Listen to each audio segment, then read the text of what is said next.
এতে হলো মাছটা দিয়েছি, একটা রসুন পেস্ট করেছি, আর আদা, আর এতে শুকনো লঙ্কা পেস্ট করেছি।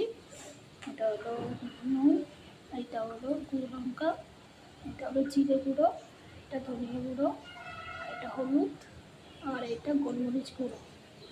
তো আমি রান্না করবো আজকে লোটে মাছ। যে টমেটো, ধনিয়া পাতা এখানে দিয়ে দিচ্ছি, ঠিক আছে। এবার এটাকে আমি পেস্টটাকে আমি দিয়ে দিলাম,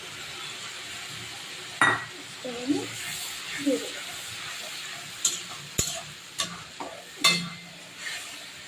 পেস্টটাকে আমি দিলাম,